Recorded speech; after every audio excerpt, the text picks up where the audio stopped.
Good morning. Not as nice a morning as yesterday, but still, nevertheless, every Vedanta morning is a good morning. This morning, our subject is the ultimate truth, nothing less. This relates to a verse from the Mandukya Karika. Last week, I spoke about the Mandukya Karika, the first chapter. The talk was based on the first chapter. Today's talk is based on the second chapter and specifically from only one verse in the second chapter. The verse goes like this. Na nirodho na cha utpatti, na baddha na cha sadhaka, na mumukshu na vai muktaha, ityesha paramarthata. What does this mean? Gaudapada, the composer of these verses, he says, there is no origin of this universe, no cessation, no creation, no destruction of this universe. There is nobody who is in bondage. There is nobody who is a spiritual seeker, who is doing spiritual practices. There is nobody who is seeking liberation. And indeed, nobody who is liberated. This is the ultimate truth. The highest teaching, the ultimate truth, ityesha paramarthata. Now this does violence to our way of thinking. This is really, really radical. What does it mean? What are its implications for our spiritual life? That is what we shall take a look at today. The subject is taken from the title of the subject is taken from the verse itself. This is the ultimate truth, ityesha paramarthata. All this will make sense only if we remember that this is from the Turiya point of view. Remember last time when we introduced the theme of the Mandukya Upanishad, the Mandukya Karika. Like all Vedanta, like all Upanishads, it teaches us that our reality is the ultimate reality. God is our own reality. You are Brahman. This is the ultimate reality. And the Mandukya Upanishad gives us a specific way of understanding this. It says that if you examine your own experience, you will come to this truth directly. What is this experience? The Mandukya Upanishad guides us. We have three kinds of experiences in our lives. A waking experience, we have a dream experience, and we have a deep sleep experience. It's common to all of us. And the Mandukya Upanishad claims that if you examine this experience which we all have, you will come upon the real truth about yourself. It says that you have a fourth aspect, so-called as fourth aspect. Actually, that is the one reality. Calls it the Turiyam, literally the fourth. This fourth is actually the one reality which appears as the waker and the waker's universe. This one. As you, in your dreams, the dreamer and the dream universe. As you, the deep sleeper and the blankness which you experience in deep sleep. All three are appearances in that fourth one, the Turiyam. That fourth one alone appears in all these three forms. In the gross aspect as this physical universe, as you the experience of the physical universe and the physical universe. In its subtle aspect as you the dreamer and your dream experiences. Why is it subtle? Because it's in the mind. And in what is called the causal aspect. Why is it called the causal aspect? I'm not going to go into that all over again because we did that last time. The causal aspect is the deep sleep. You experiencing the blankness, the darkness of deep sleep. All of these are appearances. They appear and disappear in one consciousness, which is the Turiyam, which is your real nature. Right now, you think of yourself as this person. This seems to be the indubitable truth for us, that I am this person. What Vedanta claims is, if you investigate in this method of the waking, dreaming, and deep sleep, if you investigate, you will come across the real you. Not this person, but the witness of this person, the Turiya, in which this person is arising, shining, and falling again. From that Turiya perspective, Gaudapada composes this verse. You see, what is religion and spirituality? What does Vedanta, indeed any religion, Buddhism or even the theistic religions, Christianity, Islam or Vaishnavism or Shaktism, all of them, what do they tell us? We are in suffering. We are in samsara. The word used is baddha. We are in bondage, in suffering. The language used may be different. Some may say you're bound by your karma, others might say you're bound by the original sin, whatever. But we are in suffering. We are experiencing suffering. The Buddha says, the beginning of Buddhism is the acknowledgement that all is suffering. So we are bound, we are in suffering.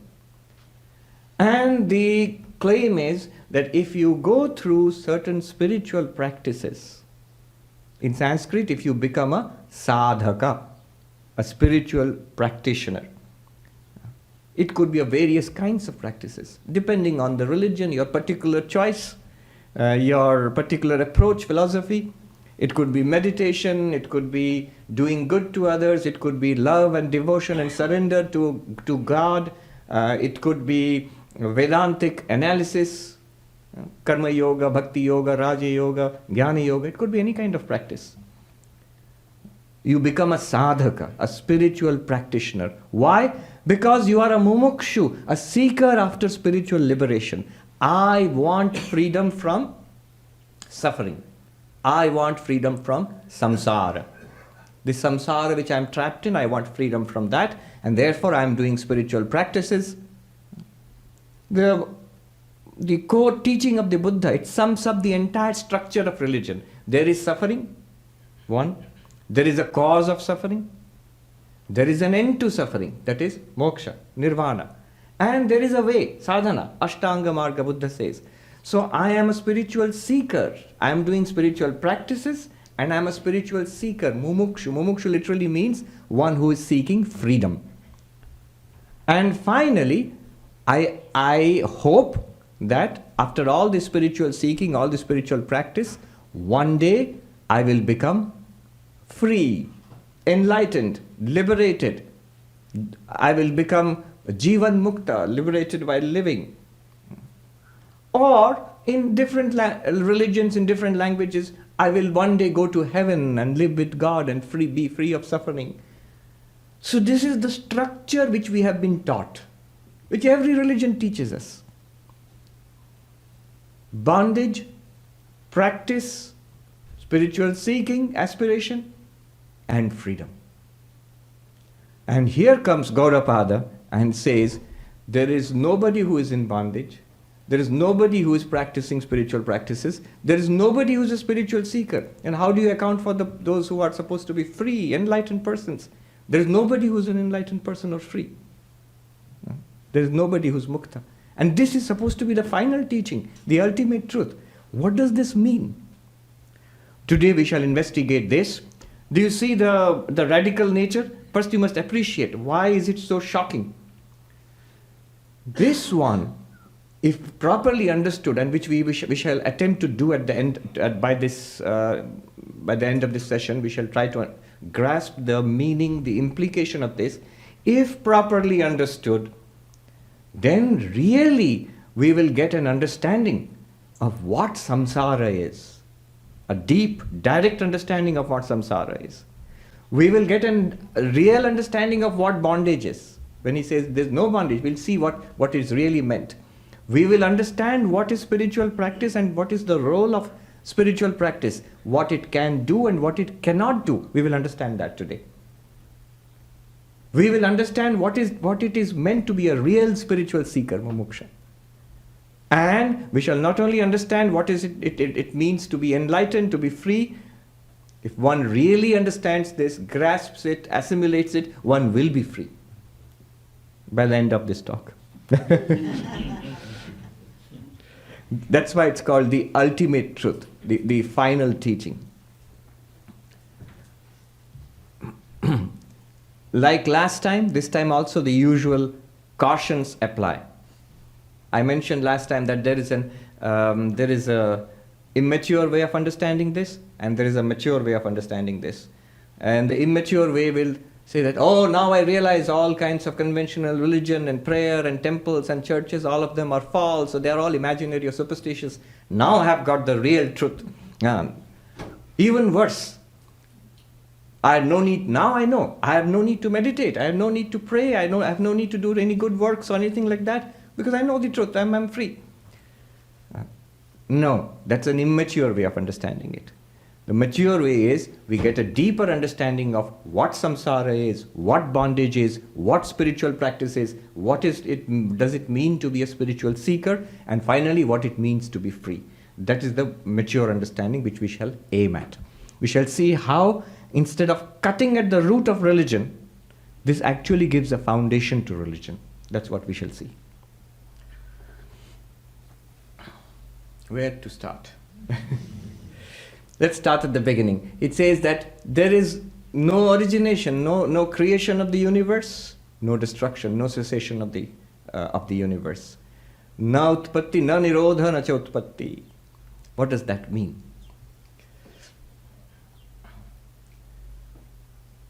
We will approach it in different ways in Advaita. Let's take them one by one. Let's take a simple example, which I've used often. From a clay, a potter fashions a pot, makes a pot, right? So our normal way of saying this is that the potter produced a pot. But if you examine the pot, what do you find? When you touch it, you find you are touching clay. When you see at the top, it is clay. When you see the bottom, it is clay. Inside, it is clay. Outside, it is clay. When you weigh it, it is the weight of the clay. I mean, you might say there's water there and other things there also, but fine. In principle, it's the weight of the clay. The substance is the clay. It was clay to begin with, it's still clay. What has changed is a form. It's a new form which has emerged. What has changed is a name. Earlier you called it a lump of clay. Now you call it a pot. What has changed is the use. You couldn't store water in a lump of clay. Now you can put water or milk in the pot. Name has changed, form has changed, use has changed, nama rupa vyavahara in Sanskrit. But the substance, the reality is still the same. If you are not convinced, ask yourself the question, suppose I take the clay away. You say that a pot has been produced. You say, okay, keep the pot, give my clay back. Keep the pot, keep your pot, give my clay back. You cannot do that. There's this joke. A scientist goes to a philosopher and says that you don't need God anymore. We have produced life in our laboratory. And the philosopher says, really? Let's show me. And the scientist says, come to my lab, I'll show you.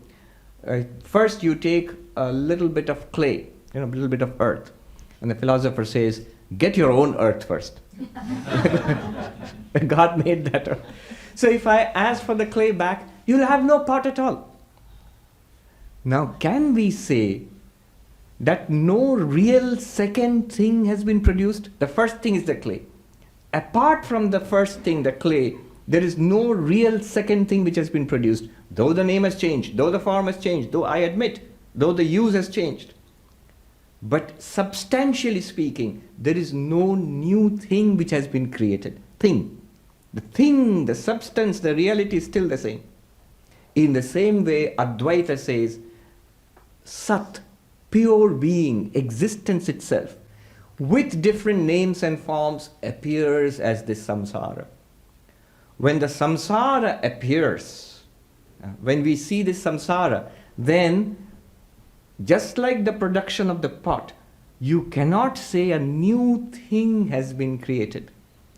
It is that being itself, Sat itself, existence itself, that isness itself, which manifests now as planets and stars and quarks and protons, as whales and human beings. All of these are names and forms, a network of names and forms drawn upon that primal isness, the being.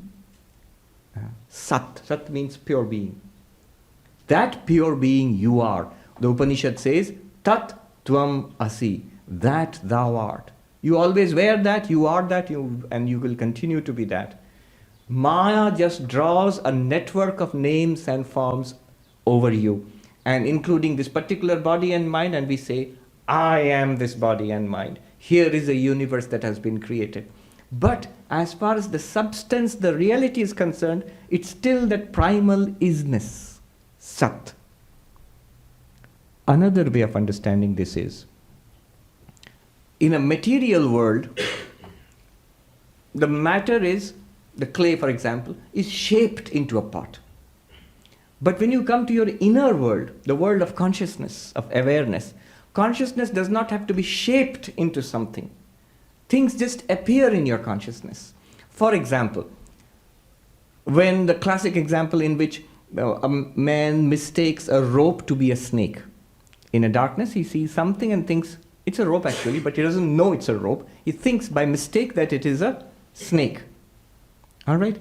And later he realizes it's not a snake. It was my mistake, it's a rope. Now let me ask you the question. Was the snake born? Did it emerge from an egg? Did it wriggle on top of the rope? And when you saw that it's a rope, did it die and it had to be buried or something? No. The snake, you will say, no, the snake was never born. It was not created. It was not produced. It did not die. Rather, it appeared, and that too by mistake. And once the mistake was corrected, it disappeared. The claim in Advaita Vedanta is this entire universe which we are experiencing. How do we experience it? Waker's world, this one. The dreamer's world, when you sleep and dream. And the deep sleep darkness. These are the three types of experiences which we have, variations. All of them appear and disappear like the snake in the rope. They appear and disappear not on a rope, on you, the consciousness. That consciousness is a Turiyam. Can you really say, just like the snake was never born really, never died really, this universe which you experience, you are experiencing it in your consciousness. In your consciousness, no universe is born. It appears. No universe is produced. No universe actually evolves there. It appears, it is experienced, it disappears. Do you see now how it begins to make sense when Gaudapada says there is no origination, there is no cessation of the universe? This play of consciousness and matter, it's very interesting if you take the different points of view. Quickly, let's take the material. I'll go through the entire range of views you get in Indian philosophy. The materialist point of view, which is of course very popular. It's the most popular point of view at that time in ancient India and today in 21st century in Manhattan too. What is the materialist point of view? Consciousness is produced out of matter. So matter and energy and all, they evolve into living matter, bodies, into nervous systems and brains, and somehow mind and consciousness are produced by the brains and nervous systems. So consciousness emerges out of matter. This is the materialist point of view. In ancient India, these people were called Charvakas. The materialist point of view is consciousness, mind, consciousness, awareness, sentience. These are epiphenomena. They, like you burn a candle and light and heat emerges from that. Similarly, when the biochemical reactions are going on in the body and the brain, consciousness somehow, the operative word is somehow. Till today, the doctors, neuroscientists, nobody knows how. They're working hard on it. And they've called it the hard problem of consciousness. I often mention this. David Chalmers here, who is in NYU, the Mind, Brain Science Consciousness Unit, he coined the term, the hard problem of consciousness. How can an objective piece of matter, the brain, nervous system, how can it generate a completely different thing called a subjective first-person experience? We don't know. We just don't know. How does mind emerge out of matter? There's an old joke in philosophy classes when they talk about mind-matter dualism. What is mind? No matter. What is matter? Never mind. I'm sorry, I couldn't resist that. It's an old joke. But it goes to the heart of the problem. That now they have called it the hard problem of consciousness, and if you Google it, it's all over. There are in different branches. psychologists, philosophers, computer scientists, neuroscientists, linguists, they're all trying to understand and crack this hard problem of consciousness. How can matter give rise to consciousness? But that's the view of the materialist. Because matter is the ultimate reality, so if there is something called consciousness, it must arise out of matter. There's no other way. We will not consider any other alternative. That's one point of view. In India, it was called the Charvaka point of view. The second point of view is just the opposite. It's the point of view of religion, of theistic religion. In Hinduism, when you talk about God creating the universe, so a universe is created. A universe is produced, it exists and is destroyed. And that's what God is supposed to do. Srishti, Sthiti, Pralaya. In Sanskrit, God projects, not actually creates, but projects the universe, maintains the universe, and reabsorbs the universe at the end of the cosmic cycle. So, depending upon your choice of deity, you can say Vishnu does it, or Shiva does it, or the Divine Mother Kali or Durga does it. Or the same idea is there in the theistic religions, in Christianity, in Islam, in Judaism. God creates the universe. Is the universe created? Yes, very much so. Where is it created from? God, is God consciousness? Yes, definitely. Whatever your idea of God, in whichever religion, nobody will say God is a block of stone. They'll say God is consciousness, God is sentient. So, the material universe, matter, time, space, energy, emerges out of consciousness. If you take the principle behind it, this is just the opposite of the materialist approach, Charvaka. So the theistic approach, whether in Hinduism or in any other theistic religion, that matter emerges out of consciousness.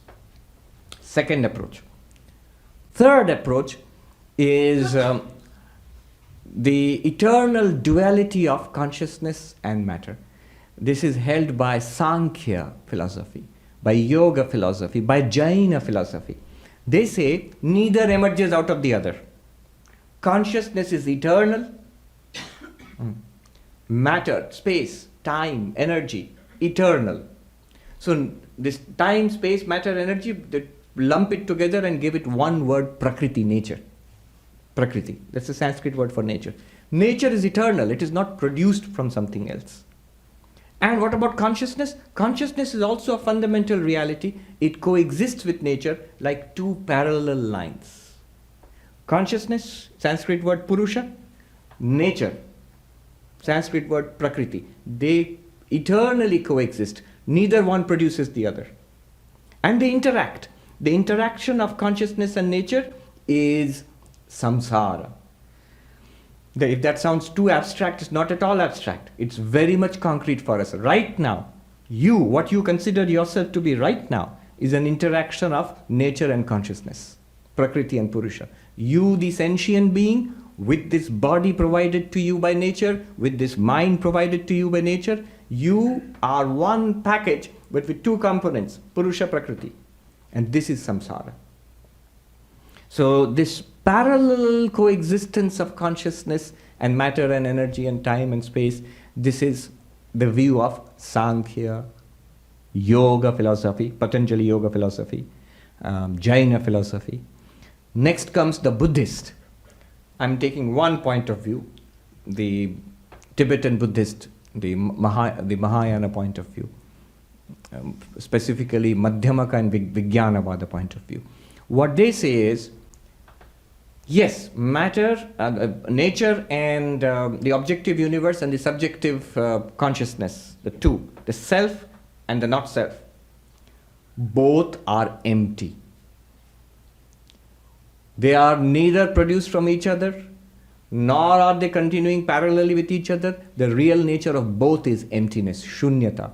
They have terms for that. Dharma shunyata, by which they mean the emptiness of the objective universe. And Pudgala Nairatmya, Dharma Nairatmya and Pudgala Nairatmya. Nairatmya means the self, non-self nature. The self itself is, if you analyze it, it's revealed as empty. There is no such thing as the self. And what about the external universe? No such thing as the external universe. So both consciousness and matter are revealed to be empty. Shunya. That is the Buddhist approach. And if anybody is philosophically trained, yes, I am oversimplifying a little bit. I can see if a philosopher might be rolling his eyes. But for this purpose, it will bring out what I'm trying to say. I'm trying to just simplify and put the different points of view in one framework.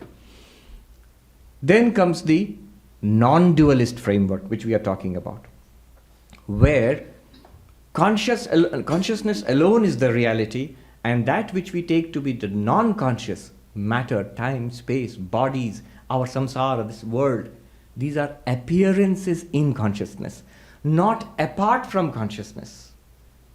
Just like a dream, when you go to sleep and dream, all the things that you see in the dream have no existence apart from your own mind. In the same way, this entire universe which we experience has no existence apart from consciousness. Non-dual. The consciousness is non-dual, meaning there is no second thing apart from consciousness. Non-dual, not two. So there is no second thing apart from consciousness. If this non-dual consciousness is somehow regarded as the other, as a non-dual reality, then you get Kashmiri Shaivism, which talks about the Parama Shiva, Prakasha Vimarsha Swarupa, of the nature of light, of consciousness, Prakasha, light like consciousness, and reflectivity, self-awareness, Prakasha Vimarsha Swarupa. Of course, in Kashmiri Shaivism also, Shiva is your real nature, but that's not so stressed so much as the Shiva nature is stressed. Or you can get another variety of non-dualism, which is what we are talking about, which is what Gaudapada is talking about. You are that non-dual reality. You are that consciousness, that Turiya. In you, the consciousness, the entire universe is an appearance, not apart from you, not a second thing apart from you. Hence, you are that non-dual consciousness, Turiyam. You are the universe. Whatever you are experiencing right now, it's you, the consciousness. Both of these statements are true. Either I am all of this, or I am none of this. When we are in ignorance, when we are not aware of our real nature, the sign of ignorance is that I say, I am this, and nothing apart from this. This is me, and that's not me. The enlightened person would say, it is true to say, I am all of this, or I am none of this. To get stuck in a particular body, mind, and personality, that's ignorance. You step back from a particular body, mind, and personality into the background consciousness, the Turiyam, that's enlightenment. So from this point of view, the universe is not produced. It is not destroyed. It is nothing other than you. It appears in you, it shines in you, and it disappears within you. Na baddha. There is no one who is bound.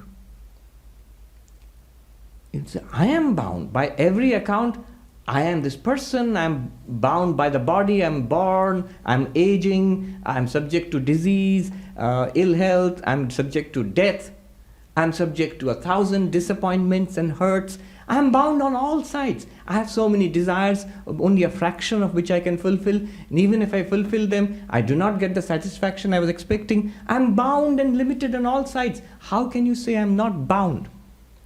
Gaudapada boldly says, you never were bound. You are not bound, you never were bound, neither can you ever be bound. How is that possible? He says, just take a look at the things which you say bind you. Are you bound by the body? Are you not the consciousness which witnessed the little baby's body, the child's body, the teenager's body, the young person's body, the middle-aged person's body, the old person's body? The body keeps on changing. Can you hold on to anything? Can you hold on to a particular age? Is that I want to hold on to, what do they say? Forever 16. I want to hold on to that, forever 16. Or forever, some word, forever 21 or something like that. Forever 21. Oh. It is there. Is it a clothing store or something? Yes, it's a clothing store. So I want to hold on to that. Gaudapada says, neither can you hold on to that, nor can that hold on to you. It came and went. You cannot hold on to it. With whatever amount of yoga and gluten-free you do, it will still go. It comes and goes. Body is old and diseased and infirm and suffering. I don't want this. Don't worry, it will not stay. It will go one day. It will not hold on to you either. Neither the body holds on to you, nor you hold on to the body. The mind, I am the mind, right? No, not really. How many times the mind has woken up in the morning? How many times the mind dreamt? How many times the mind slept? And you are the witness of all of them.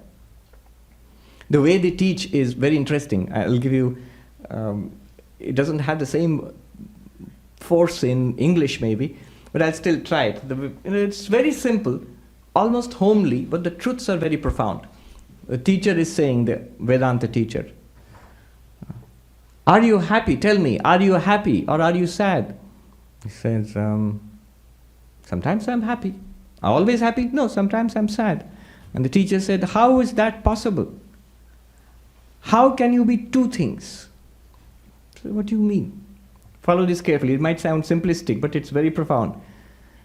How can you be two things? Sometimes I'm happy, sometimes I'm sad. The teacher actually said in Hindi, Kabhi main gaay, kabhi gadha. How is that possible? Sometimes I'm a cow, sometimes I'm a donkey. And then we say, oh, I see what you mean, teacher. Oh, right. And in that sense, what I meant was, not that sometimes I'm happy, sometimes I'm sad, but sometimes there is a feeling of happiness, sometimes there's a feeling of sadness. Now we come to the point.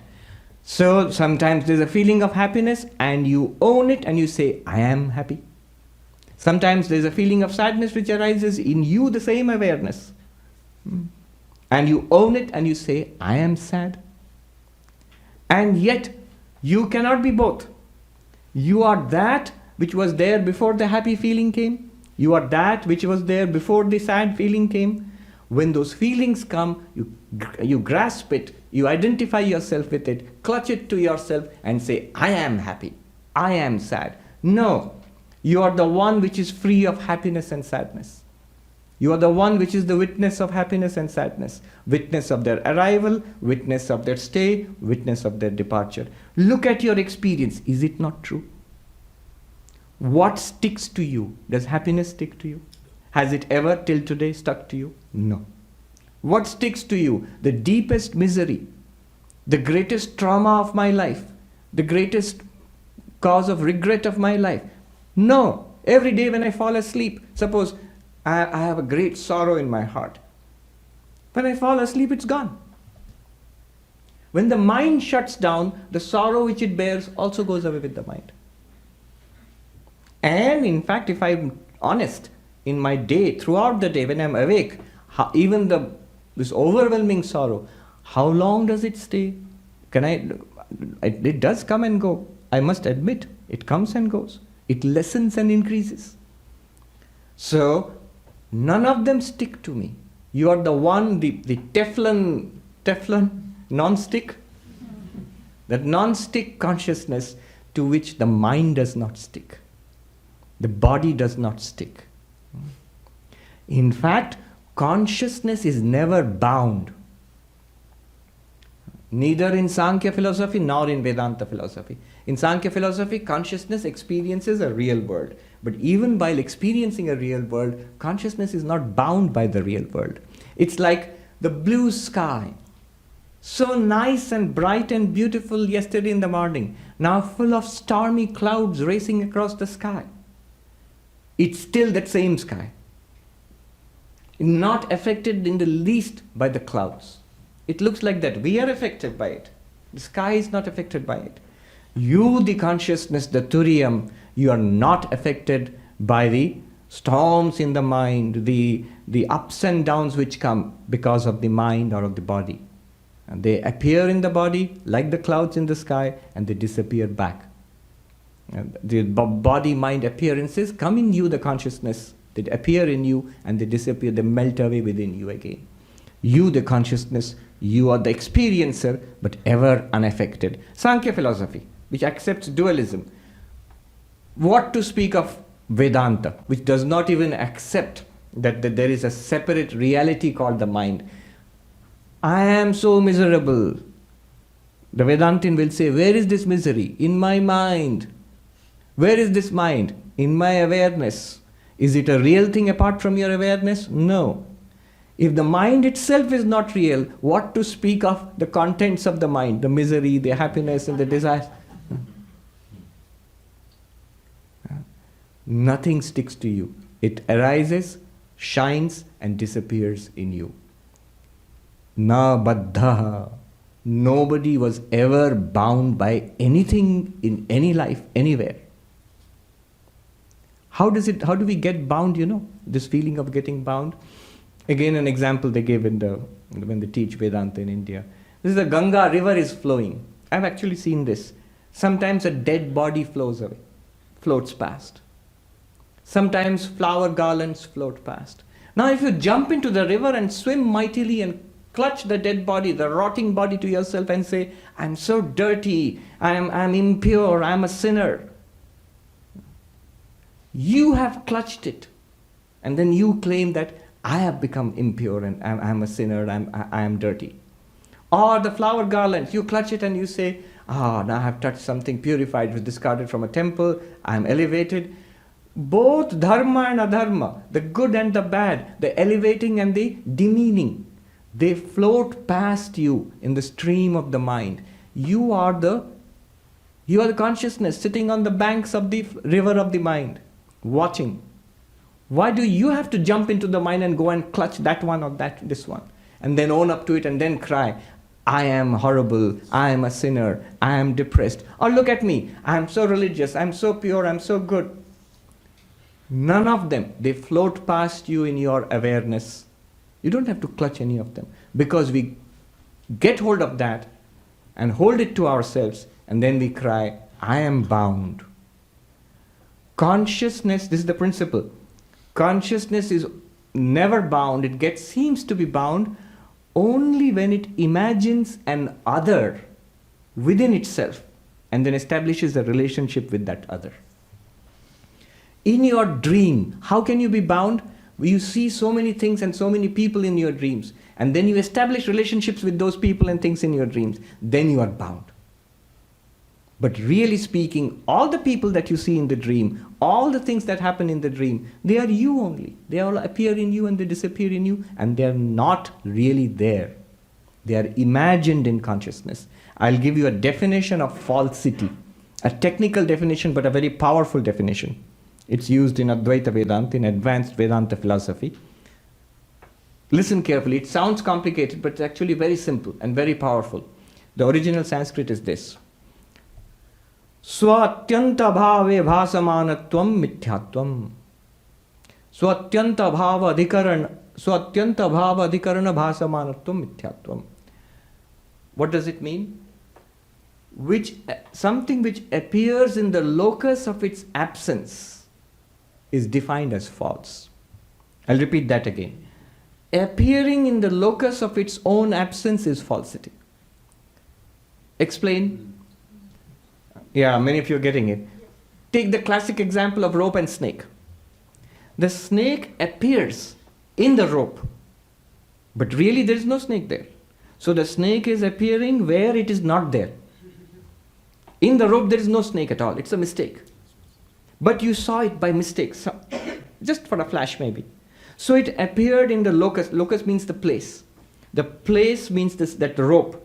In the place where there was no snake, a snake appeared. That snake which appeared in a place where there is no snake, that snake is a false snake. This world which appears in you, the consciousness, the dream is false. Why? Because it appears in the mind. You are lying down and sleeping. In the mind, many things take place. And you've forgotten that you're sleeping. You think it's a real world and real people and real events. And then you interact with them, establish relationships with them, love and hate. It feels real. When you wake up, your first reaction is, oh, it was a dream. Meaning thereby, it appeared in the locus of its own absence. So atyanta bhava adhikarane bhasamanatvam mithyatvam. This entire universe, the Advaita Vedanta claim is like a dream, like that snake. This entire universe is appearing in the locus of its own absence, which is what? You, the consciousness. After realizing this, when we wake up from a dream, the dream disappears. When you see that it's a rope, the snake disappears. But in this case, this dream will continue like a blue sky. You know that it's the color blue is not really there in the sky. Once you realize it and look up, you still see the blue sky. Mirage water. Same definition. Water is appearing in a place where there is no water. Swatyanta bhavadikarane bhasamanatvam mithyatvam. Appearing in a locus of its own absence is falsity. The water appears in a desert where there is not a drop of water. That's why you call it a mirage water. It's not really there. After you realize that, when you look back upon it, what do you see? Water. It still looks like water. Similarly, when you realize this entire world, body, mind, this person, and all other persons, they are all appearances in me, the one consciousness. They are appearances in the locus of their absence, which is me. Then the falsity of the world is realized, and yet you continue to experience this. Then all things become entertainment for you. For a jnani, everything is entertainment. Everything is fun. Life becomes joyful, full of fun, it becomes a blissful, they call it a river of bliss. Na baddha. There is no one who is bound. I'm just reminded of something in the earlier point that consciousness is fundamental. We were talking about consciousness arising out of matter, or matter arises out of consciousness, or consciousness is fundamental to the universe. Neither arises out of the other. David Chalmers, who is here in the NYU Mind Brain Consciousness Unit, he says in one place in an interview, he said quite humorously that if you contemplate the hard problem of consciousness long enough, you become a panpsychist. Panpsychism means consciousness is fundamental. It's not born out of matter. It exists along with matter, space, time, and energy. Either you become a panpsychist or you go into administration. You begin to believe that consciousness is fundamental. It has not originated from matter. Here is a person who is not influenced by Eastern mysticism or Eastern philosophy. Here is a person who is not at all a mystic of any sort, but he is a very hard-headed philosopher and would be happy to describe himself as a materialist. But he says, we just cannot accept that consciousness was born out of matter. There's no way of explaining it. Anyway, going ahead, na sadhaka. Now we are beginning to get the hang of what Gaudapada is doing. He is using these provocative words. There is no universe which was born. There is nobody who is bound. Nobody who is a spiritual practitioner. But basically is pointing to Turiyam, the ultimate reality, in all of these. Na sadhaka. There is nobody who is a spiritual practitioner. About spiritual practice, let me make a few quick observations. The word sadhaka relates to another word in Sanskrit, sadhana, and another word, sadhya. What do these words mean? Sadhya means a goal which I have to reach. Sadhana means the instrument that will take me to that goal. And sadhaka means one who operates that instrument. So I want to come to the Vedanta Society. The goal is that, sadhya. Then what is the sadhana, the instrument? The subway. And then I become the sadhaka who uses the subway to come here. So basically it is cause and effect. If I do this, this will happen. If this, then that. This is causality. All spiritual practice depends on causality. And Gaudapada says, Turiyam, the ultimate reality which you want to realize, is beyond causality. You cannot do something and get it. Shankaracharya in one of his commentaries says, what can any kind of spiritual practice, any kind of work, causality, what can it do? It can do 4 things.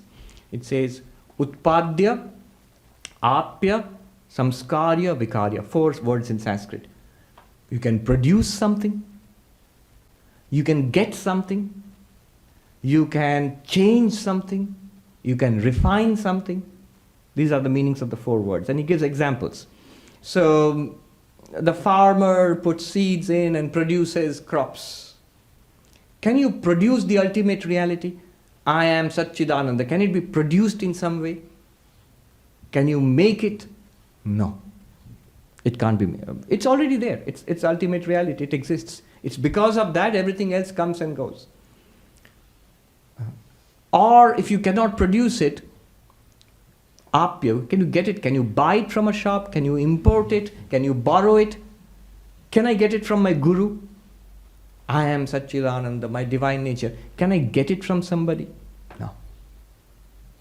That's something that you can do, but no. The Atman cannot be got in that way. Can I modify something into the Atman? Like he gives the example of milk being modified into curds, into yogurt. So here I am, a sinful, fallen person. Can I modify myself? Can I change myself into divinity? I am a body and a mind. Can I become pure consciousness? Can I change myself into? No, that also you cannot do. The 4th option is refine, samskarya. So the building needs a facelift and you paint it. Or you extract ore or oil from the ground, crude, and then you go through a enormous process, complicated process of refining it into the kinds of products you want. Can I reform myself, a fallen being, into, can I refine myself into divinity? Scrub and scrub and scrub until I shine? No, you cannot do that. One reason you cannot do any of these things is all of them are strictly temporary. So whatever you produce, whatever you get, whatever you produce will be destroyed at one time. Whatever you get will be lost at one time. Whatever you change will again change into something else after some time. Whatever you refine will again degrade after some time. If Atman, the Turiya, is something like this, it would be something that is produced and destroyed, which is got and lost, which is refined and degraded, which is changed and changed and changed. That would not be divinity, that would not be enlightenment, that would not be release from samsara. You cannot do any of these. It is not something that you can do by spiritual practice. Here is a note of caution. Then I will not do spiritual practice. Thank God, I'm saved. I thought I had to do lots of meditation and prayer and be a veritable saint or something. Now you're telling me you cannot get it by spiritual practice. Good. Swamis, they put it very nicely. Bahut bade gaddhe mein giroge. You're going to fall into a very big pit you have dug for yourself. No, don't do that. All of these spiritual practices, remember, they are instruments designed to achieve a goal. So from a Vedantic perspective, you begin to understand what these spiritual practices will do. See, this teaching, if it takes hold, if you feel that you are the Thuriam and you actually experience life in that way, if you can honestly claim, I transcend my sorrows, I understand sorrows at the level of body and mind, I am the unaffected witness of it, I have no more problems, thank you Swami, this is the last time I'm coming to Vedanta Society, I've realized everything. Then you don't need it. Then you don't need spiritual practice.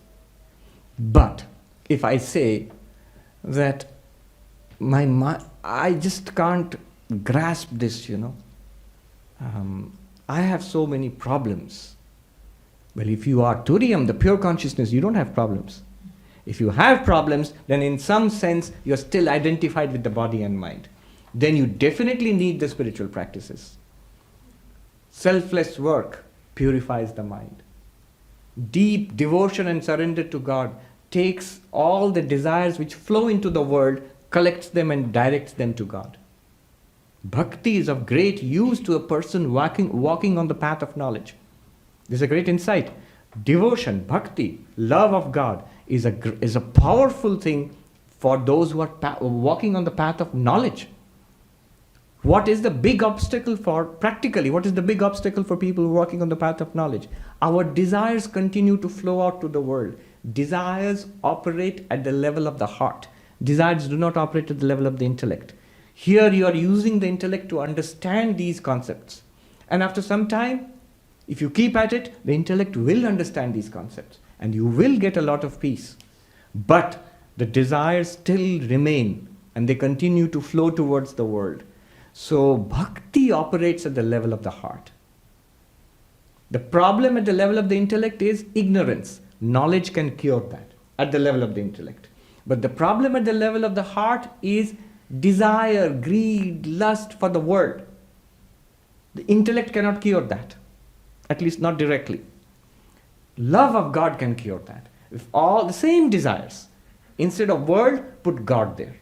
Same desires will now flow to God. What is God other than this very turium with a particular name and form? In Sanskrit they are called upadhi. I will not go into that. The idea of God in religion is an indirect way of indicating your own reality. When in Upanishads you say Tat Tvamasi, that thou art. One Swami told us, we keep saying that thou art, but we don't realize how radical a statement it is. You know what it means? That thou art means you are nothing other than God, which means you are not the body. You are not the mind. You are not even this little person. You are nothing other than God. And even more stunning, God is nothing other than you. One Swami in Bengali, he said, Oi tumi chhada kono shala bhagavan nei. Other than you, the real you, there is no rascal called God. You are veritably God and God is veritably you. But remember, the real you, not the person. And otherwise it will lead to arrogance. That is crazy. That I am this little person of flesh and blood, I was born in such and such state. I am God. This is megalomania. This is why the dualists distrust the non-dualists so much. They charge the non-dualists with sacrilege and blasphemy. You are saying you are God. But you misunderstand us, sir. I am not saying as a little person. When I say that I am God, I mean all of us. When an enlightened person realizes that he or she is one with God, realizes that everybody is one with God. God, Brahman alone shines in all these bodies and minds. Not only me. So, nacha sadhaka. Na mumukshu. There is nobody seeking moksha. Moksha means freedom. Moksha means freedom. Freedom from samsara. That's the story we've been told. That you are in samsara because of your past karma. You are born in this life. Whatever karma you do now, good or bad, will give you results in future lives. And you keep going through this cycle of birth and death. So all Hindus and Jains and Buddhists, the Sikhs, in Indian religions, they believe in this cyclic theory. And we want freedom from this. The cognate to this in the Semitic religions would be salvation. Going to heaven and staying with God. And here Gaudapada comes and says, Na mumukshuhu, there is nobody who is seeking moksha. Again, you understand he's talking from the Turiya point of view. Shankaracharya, in his beautiful hymn, Chidananda Rupaha Shivoham Shivoham, I am of the nature of Shiva, I am pure consciousness, I am pure bliss. What does he sing? Na dharmo, na chartho, na kamo, na moksha. The four goals of human life: pleasure, power and wealth, and morality, decency, religion, dharma, artha, kama. And the ultimate goal is moksha. Here Shankaracharya says, I don't want pleasure. Well, all right. I don't want wealth. Okay, you're a monk. I don't even want the conventional morality, goodness, dharma. All right. I don't even want moksha. Why? Because you are always free. You are Brahman. Right? Chidananda Rupa Shivoham. Does Brahman want moksha? Does Turiya want moksha? No. Why would Turiya want moksha? Why would the ultimate absolute reality want moksha? Freedom from what? Where there is only one reality, freedom from what? But you are that one reality right now. What freedom are you seeking? And from what? A great teacher once wrote actually, from an enlightened person's perspective, the same consciousness merged without any names and forms in the deep silence of samadhi. It's like an ocean without any waves. And now the ocean breaks out into waves. Names and forms, people and animals and things, and the body and the mind and stars and planets appear. They are waves in the same ocean which that enlightened person is. Now, here is the crucial point. Agraha nahi hona chahiye. The enlightened person must not have a preference for this or that. To erase the universe in the silence of samadhi, that also shows ignorance. Because you think that this universe is something different from what you get in samadhi. To prefer this universe and not samadhi shows an extroverted mind. I want these things. But these things are exactly what is there in samadhi. Na mumukshu. Alright, follow this carefully. Very interesting point. I will use a few terms. You know, Brahman is regarded as Sat, Chit, Ananda, existence, consciousness, bliss.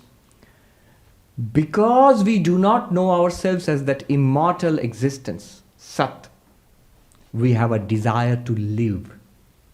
I must continue living in this body. Why? Because I do not know that I am that immortal Sat, pure existence.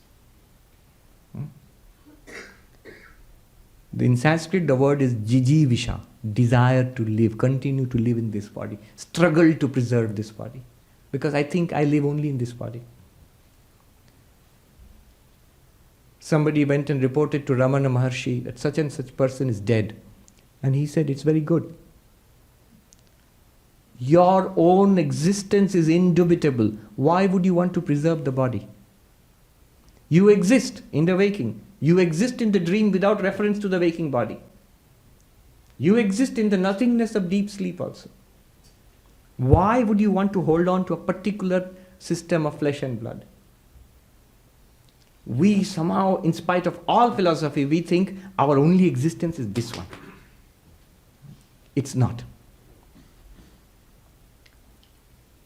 Jijivisha, desire to continue existing in this body. Another term, jigyasa, a desire to know. We think we know this much, and there are many, many things other than what is known that we would like to know.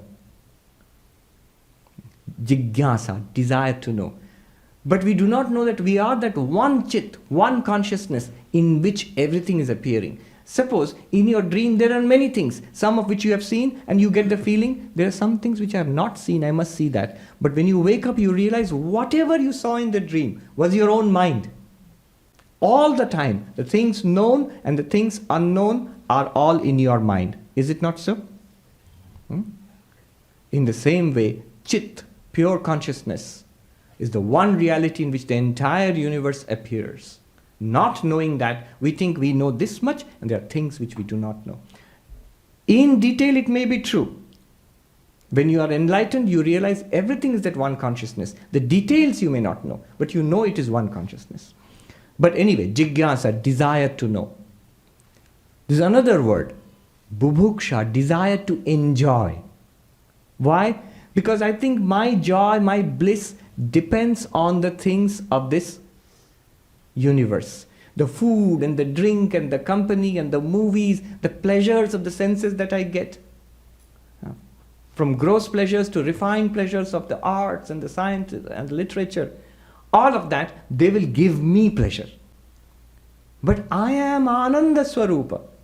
I am the nature of bliss itself. It is my bliss which is reflected out there, and I borrow it and taste it.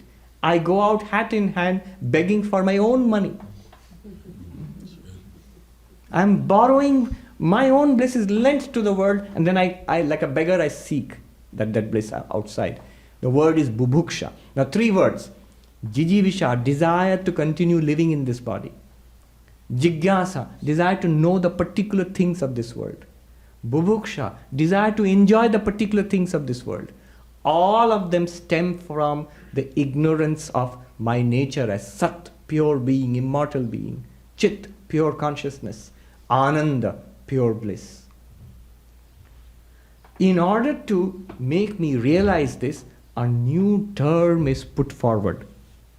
Mumuksha, desire to be free. Desire to live in the body, desire to know things separately in the world, desire to enjoy things in the world, all based on ignorance.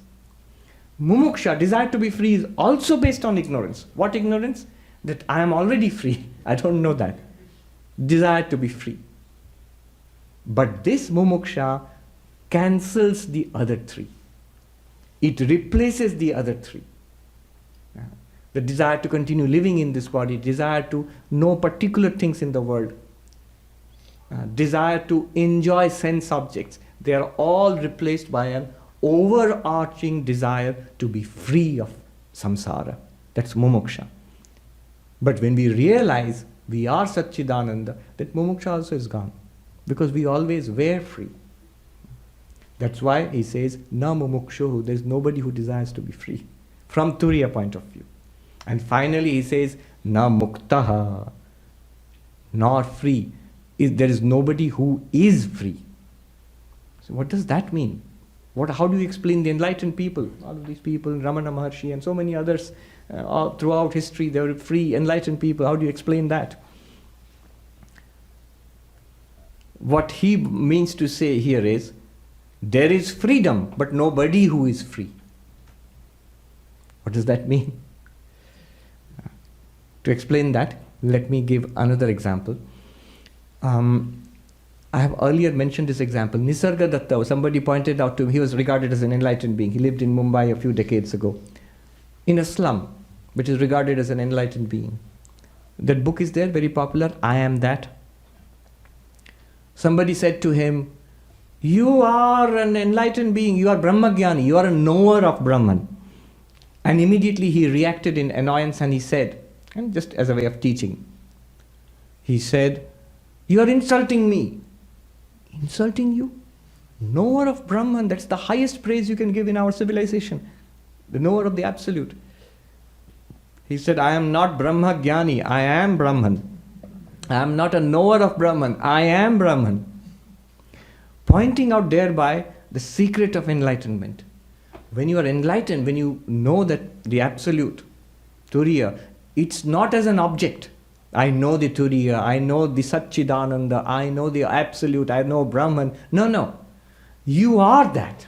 That's what you realize. You are not a person who realizes the Absolute. If you are a person who says, I know the Absolute, then you do not know. The Kena Upanishad says, he who claims that he knows does not know.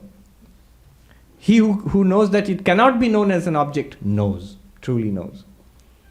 So, you are not a person who lives eternally. You are that eternal existence itself, Sat. You are not a person who knows that ultimate reality. You are that knowledge itself, Chit. You are not a person who enjoys various kinds of blissful experiences. You are that bliss itself. Swami Vivekananda put it directly. Not that it exists, it is existence itself. Not that it knows something, it is knowledge itself. Not that it is happy, it is happiness itself. Sat, Chit, Ananda. When you become an enlightened person, you are not a Brahma Jnani. You are Jnana Swarupa, knowledge itself. You are not somebody who lives eternally in this particular body. You are eternal existence itself. You are not somebody who has lots of bliss in the mind. You are bliss itself. In the same way, you are not somebody, follow this carefully, you are not somebody who has become free. You are freedom itself. You are not a person who is mukta. Literally the word mukta means a person who is free. The person is never free. You become free of the person. The person does not become free. You think of yourself as a person now, you will see when you step back from that into your real nature, Turiyam, you are free of the person. The person will still appear, do its job. Every night it will disappear in deep sleep. And one day in death of the body, that personality also will disappear. But you, the infinite existence, which is the background of the person, you still exist. That is freedom, not a person who becomes free. In that sense, na muktaha. You're not a person who becomes free. This is ityesha paramarthata. This is the highest teaching, ultimate truth. What is this ultimate truth? One reality. See one reality. In samadhi, in the deepest meditation, in your waking world here, one reality. In the highest heaven and in the lowest, most infernal hell, I will say boldly, see that one reality, Turiya. They appear in you and disappear in you. In the heights of happiness and success, in the depths of misery and frustration and failure, one shining reality, Turiyam. And thus you are free. Stand upon that, establish yourself in that, your real nature. All these are mirages and dreams which come, enjoy them when they come and go. Don't try to, one Zen saying which I liked very much, playing of one thing against the other, desiring one thing that it should be so and it should not be so, this is the disease of the mind. Why is it the disease of the mind? Now we realize, this should be so and that should not be so, I like this and I do not like this. Both of them are you, the consciousness. It shows an ignorance, a preference for this and a dislike for the other. It shows that you do not realize the one reality behind both of them. Such a person will not criticize. Everybody that you meet, everything that happens to you is a manifestation of the light of the divine, your own light. You yourself appear. Whom to blame, whom to praise? This is Vivekananda's lines. One only exists. Whom to blame, whom to praise? Praiser, praised, blamer, blamed are but one. And that one is you. This is the ultimate truth. Vedanta points this out. And now, if you ask Vedanta, you made everything false. There's nobody, bondage is false, spiritual practice is false, the seeker is false, liberated person is false, everything is false. Then what about you, Mr. Vedanta? Are you true or false? I'm translating as Mr. Vedanta because the Swami originally said, who taught this, he said, "Aur Vedanta Babu, aap kya hain?" Or Master Vedanta, what are you, true or false? And you know what Vedanta replies? I too am false. Then what is the truth? You are the truth. My only job was to show the falsity of the world, Jagat Mithyatva, and point towards the truth which you always were. Having pointed that out, please excuse me now, release me, let me go. I am also false. Don't hold on to me as the truth. Even Advaita says, it's also a methodology to point out the truth, the one truth which you are. Once you have got that, then let this go also. But warning, Vedanta leaves with a warning. Before you realize the illusory nature of the world appearance, before you realize the falsity of the world, before that if you consider me to be false, then you are trapped forever. You're trapped forever. You must use me to dissolve the world problem and leave yourself as the background, the adhisthana, the ground of that appearance. You are the only reality. This is the ultimate truth. I pray to the Lord that may we get this intuition in our very life, make this breakthrough. When once you walk through these doors and you look back upon the world and see it as yourself shining forth, the work is done. In Buddha's, Edwin Arnold, the song, it is a beautiful poem he wrote about the light of Asia. No more is birth, no more is death, no more shall delusion weave her charms. I have known thee, this delusion of the world, thy rafters and the roof of magic and spells, it's broken forever. I see the truth now, I am the awakened. I'm paraphrasing. His original words were much more beautiful. May we all get to say that in this very life itself. Realize the truth which is already ours. It's already ours. It exists now in full measure, right now. We just have to see it.